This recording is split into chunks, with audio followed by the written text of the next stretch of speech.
इसके बाद में दूसरी शंका है, रूपम दास बिहार से है। सतसाई भगत जी, मैं रूपम दास बिहार से, सीतामढ़ी जिला से। भगत जी, हम एक ई रिक्शा चालक हैं और ई रिक्शा हमारा ही है। पैसेंजर हमको बोलते हैं मेला में लेकर चलो, किसी गांव में मंदिर में लेकर चलो। क्या करें भगत जी, शंका समाधान करें। ई रिक्शा चलाने का हमारा काम है। महीने में 8,033 रुपए की किस्त भरना पड़ता है, 21 महीने। सतसाई भगत जी, कृपया शंका समाधान करें। देखिए भगत जी, मर्यादाओं को लेकर किसी प्रकार की कोई छूट सतगुरु रामपाल जी भगवान के इस सत भक्ति मार्ग में नहीं है। आप चाहे ई रिक्शा चलाते हैं, चाहे गाड़ी चलाते हैं, चाहे बस चलाते हैं, चाहे टैक्सी चलाते हैं, चाहे आपकी किस्त है या नहीं है, आपने जो किस्त शब्द जहां यूज किया है कि मुझे 8,000 रुपए की हर महीने किस्त भरनी पड़ती है, यानी आपने थोड़ा सा मुझे ये बताने का प्रयास किया है कि भगत जी, अगर आपने मुझे मना कर दिया तो फिर मैं गाड़ी की किस्तें कैसे भरूंगा। यानी आपने अपनी पीड़ा को सामने रख दिया। ऐसा नहीं करना भगत जी। मर्यादाओं के लिए हमने संघर्ष करना है। यदि आपका ई रिक्शा है, आप गाड़ी चलाते हैं, बैटरी वाला आपका रिक्शा है, और गांव के लोग आपको कहते हैं कि हमारे को मेले में लेकर चलो, आपके रिक्शा को भाड़े पर लेते हैं कि मेले में चलो, मेले में चलो, कोई दिक्कत नहीं है। मेले में हम जा सकते हैं भगत जी। मेले में आप कोई भी बुकिंग लेकर जा सकते हो, कोई भी सवारी लेकर जा सकते हो। आप उन लोगों को छोड़ दीजिए वहां पे, आप अपना वापस जो है आप जी अपने घर पे आ जाइएगा, कोई दिक्कत नहीं है। मेले में जाने से या मेले में मतलब हमने वैसे मेले में नहीं जाना है। अगर मेला कहीं पे गांव में भर रहा है तो हमने मेला देखने के लिए नहीं जाना। हम संत रामपाल जी के भक्तों ने मेला वगैरह देखने के लिए नहीं जाना है। यदि आपका ई रिक्शा है, आपकी टैक्सी है, कोई आपको भाड़े पे लेके जाता है, तो आप जी अपनी मजदूरी के हिसाब से भाड़े पे मेले में जा सकते हैं। उस व्यक्ति को छोड़ के अपना घर पे वापस आ जाइए, उसमें कोई दोष नहीं है। लेकिन स्पेशली हम भक्तों ने मेला वगैरह देखने के लिए कहीं नहीं जाना है। दूसरा, आपने कहा कि किसी गांव के मंदिर में ले चलो। लोग हमारी रिक्शा को मंदिर में ले जाने के लिए कहते हैं भाड़े पर। देखिए भगत जी, स्पेशली आपने भाड़े पर किसी मंदिर में, किसी तीर्थ पर बिल्कुल भी नहीं जाना है, क्योंकि आपको पता है कि वो स्पेशली मंदिर में जा रहा है, अनुपासना के लिए जा रहा है, तीर्थ पर जा रहा है, अनुपासना के लिए जा रहा है। ऐसी स्थिति में भगत जी आपने बिल्कुल भी उनको सहयोग नहीं करना है। आपने उनको मना कर देना है कि मेले वगैरह के लिए मेरे पास समय नहीं है या मुझे कोई और काम है। कुछ भी आप जी अपनी भक्ति मर्यादाओं को बचाने के लिए उनको बोल सकते हैं।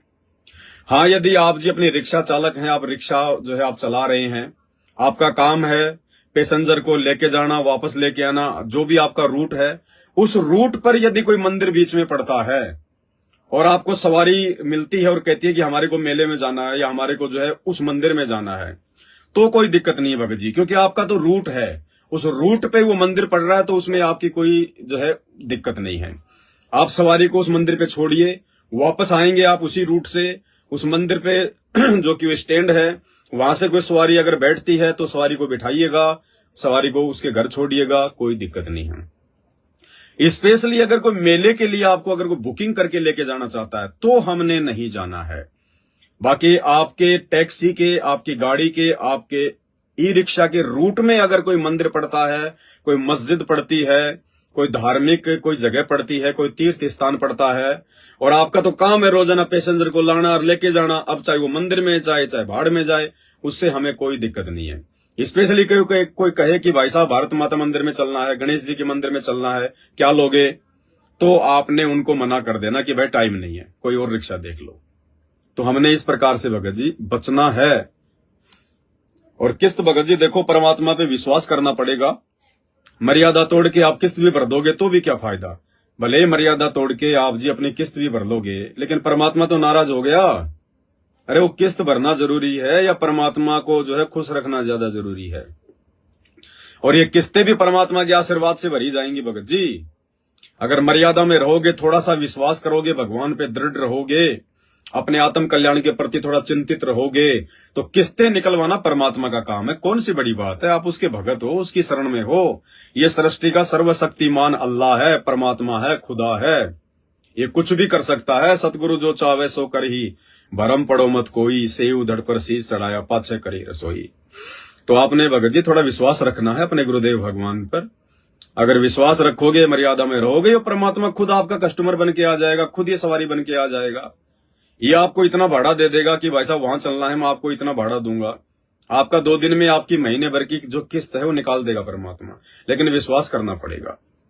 अगर किसी महीने आपका धंधा अगर डाउन भी चल रहा है तो भी आपने मन में शंका पैदा नहीं करना, संकोच पैदा नहीं करना। परमात्मा अपने भगत की थोड़ा सा उसको अभाव में रख के जो है उसकी परीक्षा भी लेता है। एक तो है कि नाम ले लिया, अब आपको सुख ही सुख होते रहेंगे, तो भी भगत विचलित हो जाता है, क्योंकि ज्ञान के बिना भगत विचलित हो जाता है। परमात्मा ने भगत को अगर तैयार करना है मोक्ष के लिए, तो परमात्मा ऐसा नहीं कि सुख ही सुख देगा, परमात्मा थोड़े बहुत उसको दुख भी देगा, कष्ट भी देगा। उन कष्टों में, उन दुखों में परमात्मा उसकी परीक्षा लेगा कि भाई चलो, सुख में तो सभी भक्ति करते हैं, सुख में सुमरण सब करे, दुख में करे न कोई। तो मालिक जो है, हाँ, दुख में सुमरण सब करे और सुख में करे न कोई, और जय दुख में सुमरण करे, जय सुख में सुमरण करे तो फिर दुख काहे को होई। संकट आने पे तो हर कोई भगवान याद करता है, अल्लाह अल्लाह, हे परमात्मा, हे भगवान, हे वाला जी, हे गुरु जी।